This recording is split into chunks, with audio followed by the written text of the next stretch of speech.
The film is undeniably gorgeous, romantic, poetic, and yet there's something deeply uncomfortable beneath it all.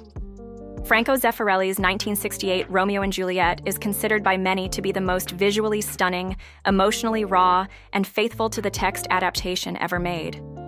But it also comes with controversy, particularly around the age of the actors, especially Olivia Hussey, and the infamous bedroom scene.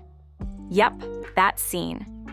A full flash of Whiting's backside, yes, the whole butt crack, and Hussey's bare chest. It was supposed to be artistic, but now? It feels a whole lot more exploitative than elegant. But how did something so beautiful get away with something so wildly inappropriate?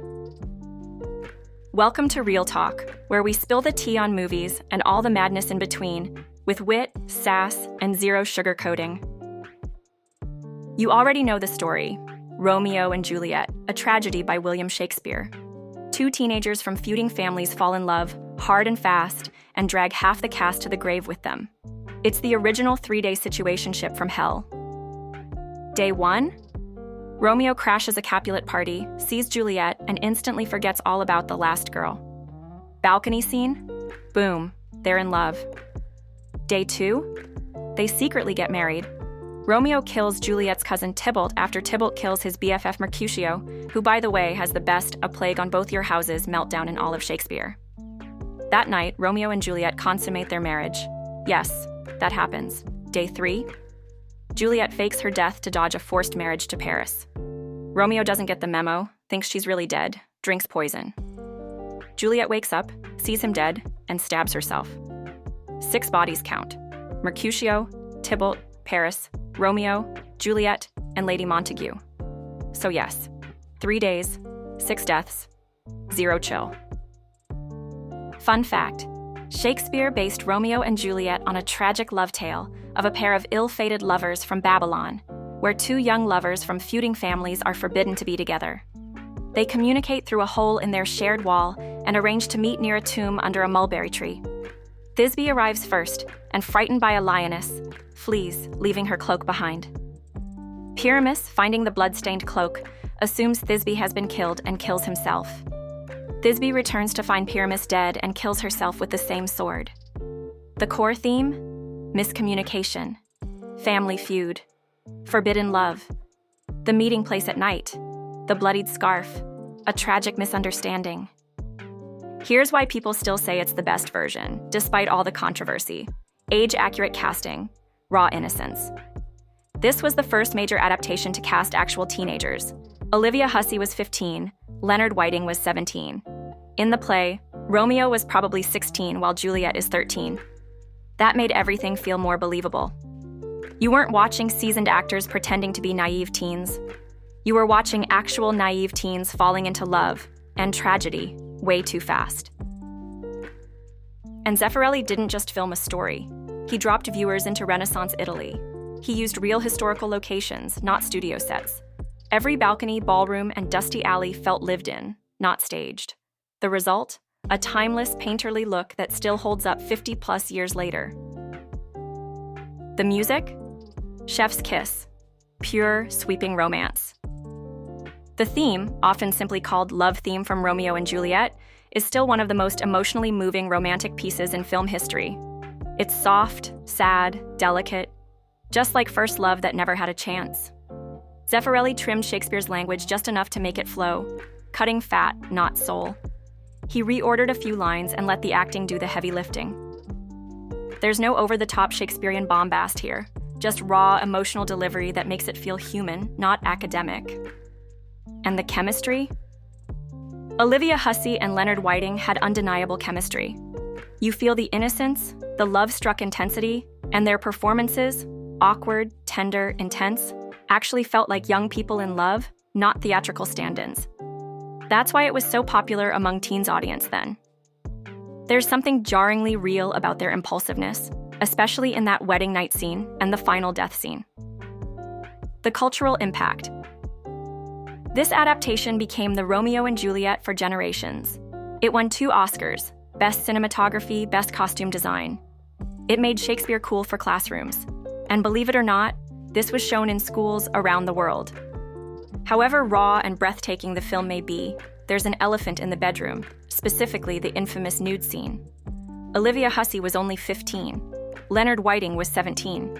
And in that scene, a full shot of Hussey's bare chest and a flash of Whiting's backside. It was supposed to be tasteful. Now, it feels a whole lot more exploitative than artistic. Was it necessary? Did it really elevate the romance? Or was it just another Hollywood moment where youth, especially young women, were sold under the guise of authenticity? Both actors later revealed they were misled. According to Hussey, director Franco Zeffirelli assured them there would be no nudity. Then on the day of filming, he said it was essential, poetic, and promised it would only be a hint. Spoiler, it wasn't. Let's pause for the pattern. This is how Hollywood works. Directors exploit young, unknown talent, knowing full well that saying no could mean saying goodbye to your career. Zeffirelli waited until nearly the end of filming to shoot that scene. Olivia only realized she'd be exposed when the makeup artist arrived that morning and said he'd be applying makeup head to toe. She ran to Zeffirelli. He assured her, just a shoulder, a back, nothing revealing. Then he placed her nightgown out of reach. And when she got out of bed to grab it, that brief exposure was exactly what ended up in the final cut. She didn't even know it until she saw the film at the royal premiere in London. Yes, at 15. And get this. In the UK, the film was rated G. Hussey attended the premiere. In the US, also G, even though the actress was legally too young to see her own film in theaters. She was reportedly barred from the US premiere due to the controversy. Later, in 1973, the MPAA quietly re-rated the film PG. But let's be real, that scene would never fly today without an R rating. Zeffirelli didn't stop at manipulation. Hussey said he called her boobsomina on set to humiliate her into compliance. She was forced onto diet pills, isolated from her parents, and made emotionally dependent on a man who held all the power. There's no doubt the scene became the cornerstone of the film's success. And when it blew up, Paramount plastered their youth and nudity across posters to sell tickets. It wasn't just Shakespeare anymore. It was a marketing machine, a fever dream of teenage rebellion and youthful lust, perfectly tuned to the restless climate of 1968. It was sexy, it was beautiful, it was tragic. Young people fighting to take back their story in a world that never gave them a voice. At the time, Olivia Hussey publicly defended the scene and Zeffirelli's decision. She said, "Nobody my age had done that before. It was needed for the film." That quote was everywhere, used to validate the scene's artistic merit. But decades later, her story changed. And not because she forgot, it's because time and distance let her reframe what really happened: manipulation, pressure, and a loss of agency. Fast forward to 2022, Hussey and Whiting sued Paramount for $500 million, citing sexual exploitation and fraud. Their claim? They were promised they'd wear flesh-colored garments and that no actual nudity would be shown. That promise was broken. The lawsuit was dismissed in 2023, but it reignited the conversation that should have happened back in 1968. And when people asked, why now? The answer was simple. It was never about now. It was about being 15, alone, and powerless back then. And Zeffirelli, not a one-time offender.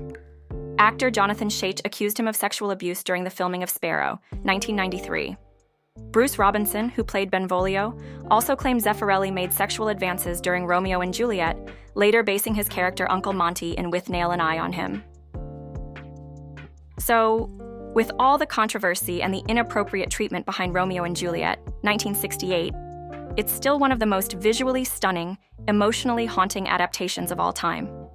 But it also shines a harsh spotlight on a darker truth: the industry's exploitation of young actors for the sake of art. The film was even shown in middle schools.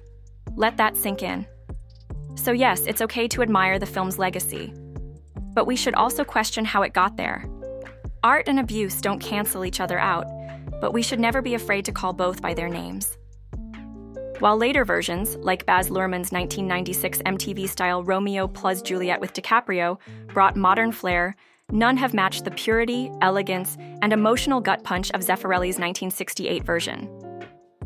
Romeo and Juliet, 1968, is disturbingly beautiful. and that's the truth. It gave us a dreamlike vision of young love and youthful tragedy, but it also exposed the dark side of the industry's idea of authenticity. Watching it today, you're allowed to love it.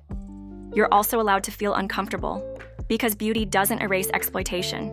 And sometimes, the most romantic stories hide the ugliest truths.